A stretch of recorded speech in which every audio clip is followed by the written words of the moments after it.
کہ اگر آپ کو سینے میں درد ہو اور کہیں پر بھی درد ہو تو اگر آپ شہر میں ہیں اور کسی ایسی جگہ پہ ہیں کہ نزدیکی آپ کو ہارٹ کی ہاسپٹلز ہیں یا ایمرجنسیز ہیں، تو آپ اس کو ایسیڈیٹی کا پین نہ سمجھیں، نہ معدے کا پین سمجھیں، آپ فوراً چلے جائیں، ہاسپٹل چلے جائیں اور وہاں پہ جا کے آپ ڈائگنوز کروائیں۔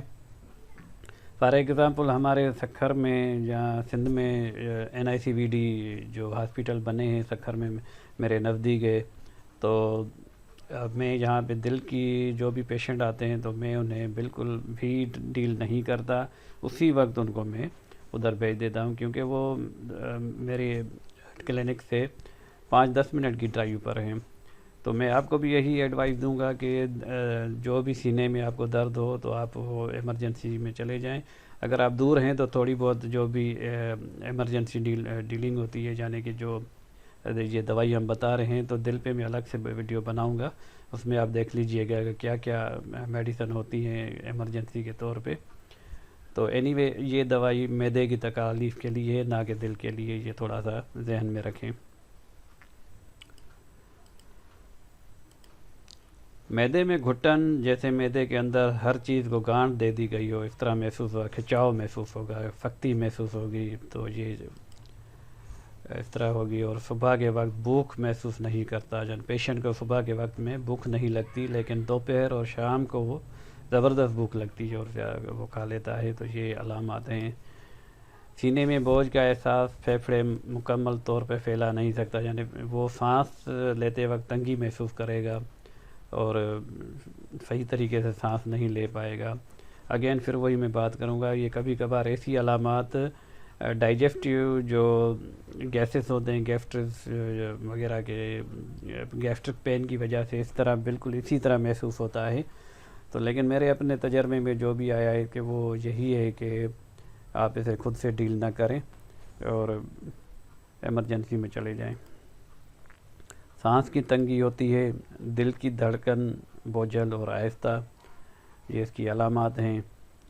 باری کا پرانا بخار اور ساتھ ہی معدے کی درد کی شکایت ہوتی ہے، یعنی اس میں یہ خصوصاً میں جو آپ کو بتا رہا ہوں کہ اس کے ٹو دا پوائنٹ، ایک ہی اگر پوائنٹ میں آپ کو بتاؤں وہ یہ ہے کہ چائے پینے کے زیادہ چائے پینے کے جو بھی تکالیف آ جاتی ہیں، تو معدے میں جو بھی تکالیف آ جاتی ہے، یہ اس کے لیے بہت اچھی دوائی ہے۔ تو چلیے آگے بڑھتے ہیں۔ استعمال کا طریقہ، ابیس نائگرا کو مدر ٹنکچر 3x اور 30 پوٹنسی میں استعمال کریں۔ زیادہ تر اس دوا کا مدر ٹنکچر نہیں ملتا، تو جہاں میرے ہاں بھی نہیں ملا تھا، بلکہ کمپنیوں سے بھی میں نے رابطہ کیا تھا تو مدر ٹنکچر نہیں ملا تھا، اس لیے آپ اسے 3x میں یا 30 میں استعمال کریں۔ ایک چیز استعمال کریں، دونوں ملا کے استعمال نہ کریں۔ جو بھی آپ کو مل جائے تو پیری پریفریشن جو ہے 3x کی ہے، نہیں تو 30 میں آپ لے لیں۔ 3x یا 30 پوٹنسی کو آپ نے کیا کرنا ہے کہ 5 قطرے 1 چمچ پانی میں ملا کر دن میں 3 بار لیں۔ 5 قطرے 1 چمچ پانی میں، اور ایک ہی دوائی لینی ہے، یعنی یا تو 3x میں لینی ہے یا 30 پوٹنسی میں لینی ہے۔ اور کیونکہ یہ معدے کی دوائی ہے تو یہ میں نے کچھ کھانے پینے کے جو مشورے ہیں، کھانا کھانے کے مشورے، وہ میں آپ کو بتا دیتا ہوں۔ تو سنت کے مطابق کھائیں، جب بھوک لگے تو کھائیں، ہاتھ اچھی طرح دھو لیں، جو بھی سنت کا طریقہ ہے، بیٹھنے کا انداز ہے، کھانے کا انداز ہے، اس کو فالو کریں تو انشاءاللہ آپ کبھی بھی بیمار نہیں ہوگے۔ اور میں یہ کھانا کھانے کے یہ ویڈیو الگ سے بھی بناؤں گا۔ کھانا آہستہ آہستہ اور اچھی طرح چبا کر کھائیں، بڑے اچھے طریقے سے چبائیں، 32 مرتبہ سے چبائیں، ایک لقمے کو 32 مرتبہ چبائیں۔ اور یہ چیزیں میں آپ کو ایسی بتا رہا ہوں کہ جو آپ اس پہ عمل کریں گے تو انشاءاللہ آپ کو کوئی بھی بیماری نہیں ہوگی۔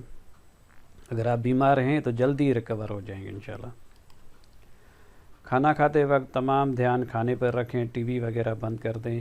کچھ لوگ ایسا کرتے ہیں کہ کھانا کھانے کے دوران ٹی وی بھی دیکھتے رہتے ہیں، خبریں سنتے رہتے ہیں، یا اخبار پڑھتے ہیں، یا اور موبائل پہ بات کرتے رہتے ہیں۔ تو کھانا کھاتے وقت آپ کا تمام دھیان جو ہے نا وہ کھانے پہ ہونا چاہیے، بلکہ یہ میں آپ کو مائنڈ فلنس کی ایکسرسائز بھی بتا رہا ہوں کہ آپ کھانا کھاتے وقت ہر لقمے کا جو ذائقہ ہے اس کو محسوس کریں۔ اس میں روٹی ہے، اس میں سالن ہے، جو بھی سالن ہے اس میں جو چیزیں ڈلی ہوئی ہیں محسوس کریں، اس کے ذائقے کو، ہر ایک چیز کے ذائقے کو محسوس کرنے کی کوشش کریں۔ اور پوری توجہ کے ساتھ کھانا کھائیں۔ کھانا کھانے کے فوراً بعد پانی نہ پئیں، آدھا گھنٹہ بعد پانی پئیں۔ اچھا، یہ کال آنے کی وجہ سے مجھے ویڈیو پاز کرنی پڑی اور اس کے بعد اسی سلسلے کو میں جوڑ رہا ہوں۔ تو بات ہو رہی تھی کھانا کھانے کے فوراً بعد پانی نہ پئیں، آدھا گھنٹہ رکھنے کے بعد۔ تو یہ ایسا ہے کہ اگر کھانا کھانے کے دوران کوئی آپ کو ایسا لگے کہ لقمہ وغیرہ پھنس گیا ہے یا کوئی زیادہ مرچی وغیرہ، تو اس میں تو آپ تھوڑا بہت پانی لے سکتے ہیں، 1-2 گھونٹ لے سکتے ہیں، لیکن کھانا کھانے کے بعد پانی نہ پئیں تو بہتر ہے۔ یہ آیورویدک کا رول ہے، میں اس کو کوٹ کر رہا ہوں۔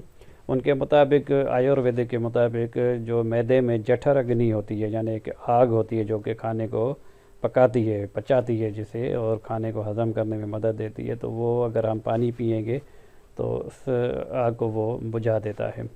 تو بہرحال یہ بھی اچھی باتیں ہیں اور ان پہ بھی عمل کرنا چاہیے۔ تو چلیں آگے بڑھتے ہیں۔ کھانا کھانے کے ساتھ موسم کے پھل یا سلاد ضرور شامل کریں، حسب توفیق جو آپ کی جیب اجازت دے۔ تو جو بھی موسم کے پھل ہیں، سلاد ہیں، وہ بھی ضرور استعمال کریں۔ کھانا بھوک سے ہمیشہ کم کھائیں، کھانا بھوک سے ہمیشہ کم کھائیں۔ تو یہ ایک واقعی ہی ایک بہت ہی اچھا اصول ہے کہ اسپیشلی معدے کے جو امراض ہیں، جو مریض ہیں معدے کے، ان کے لیے تو بالکل ہی یہ ساری کی ساری باتیں ان کو فالو کرنا چاہیے۔ تو اگر آپ کو 2 روٹیوں کی بھوک ہے تو 1 کر دیں، اگر 1 نہیں کر سکتے تو 1.5 کر دیں، یعنی بھوک سے ہمیشہ کم ہی کھائیں۔ کھانا کھانے کے بعد اللہ پاک کی نعمتوں کا شکر ادا کریں۔ تو یہ ایک دعا کی طاقت ہے، مسلمان اللہ تعالیٰ کا شکر ادا کرتے ہیں۔ اگر کوئی غیر مسلم میری یہ ویڈیو دیکھ رہا ہے تو وہ بھی اپنے عقیدے کے مطابق بالکل دعا کرے، اس کو بہت فائدہ ہوگا۔ جو بھی اس نے کھایا ہے، جو بھی اس نے پیا ہے، جو بھی آپ کا عقیدہ ہے، اس کے مطابق آپ پرے ضرور کریں، یعنی دعا ضرور مانگیں، شکر ادا کریں۔ اچھا، یہ پرہیز اسپیشلی اگر معدے کے مریضوں کے لیے تو ہے ہی ہے، لیکن عام لوگ جو بیمار ہیں، جو بیمار نہیں ہیں، وہ بھی اگر اس پہ عمل کریں تو جو بیمار ہیں وہ جلدی ریکور ہو جائیں گے، جو بیمار نہیں ہیں وہ انشاءاللہ بیمار نہیں پڑیں گے۔ تو کیا کرنا چاہیے؟ تیز مرچ مسالہ جات سے پرہیز کرنا چاہیے، چکنائی سے پرہیز کرنا چاہیے، سفید چینی، نمک اور میدا یا اس کی بنی ہوئی اشیاء جیسے پوری، کچوری، سموسہ وغیرہ، باہر کا کھانا، ہوٹلنگ سے پرہیز کرنا چاہیے، فاسٹ فوڈ، پیزا، برگر، کباب، ٹکا وغیرہ، چائے، کافی، سافٹ ڈرنک یعنی کولا، مشروبات، تمباکو نوشی، شراب نوشی اور دیگر نشہ آور چیزیں پرہیز کریں۔ چہل قدمی اور ایکسرسائز ضرور کریں، اپنی لائف میں شامل رکھیں، اپنے لیے ٹائم نکالیں، اپنے آپ کو ٹائم دیں اور اپنے جو آپ کی ہستی ہے اس کو محسوس کریں، اپنی ایگزسٹنس کو محسوس کریں، محسوس کروائیں۔ تو یہ چیزیں ہیں۔ اب آپ یہ سوچیں گے، کافی لوگ سوچیں گے تو یہ تو نعمتیں ہی بند ہو گئیں، تو یہ نعمتیں نہیں ہیں، یہ ہمارا ماڈرن لائف اسٹائل ہے۔ تو یہ ساری چیزیں جو بھی ہماری بیماری کے اسباب ہے، آپ دیکھیں ہاسپٹل بھرے پڑے ہیں، تو جسے تکلیف ہے وہ بھی کبھی کہا کرتا تھا کہ یار یہ کھا لوں، میں آج تو کھا لوں، کل بند کر دوں گا، اس طرح کرتے کرتے اب وہ ہاسپٹل میں پہنچ جاتے ہیں اور ڈاکٹروں کے چکروں میں آ جاتے ہیں۔ تو امید کرتا ہوں آپ یہ سمجھ رہے ہوں گے میری بات۔ تو ویڈیو ختم ہو گئی۔ اگر ویڈیو آپ کو پسند آئی ہے تو لائک کریں، شیئر کریں، اپنے دوستوں سے، اپنے رشتہ داروں سے ضرور شیئر کریں تاکہ انہیں بھی صحت کے بارے میں مفید معلومات ملتی رہے اور یہ صدقہ جاریہ میں ہاتھ بٹائیں۔ تو اگلی ویڈیو تک کے لیے السلام علیکم ورحمۃ اللہ۔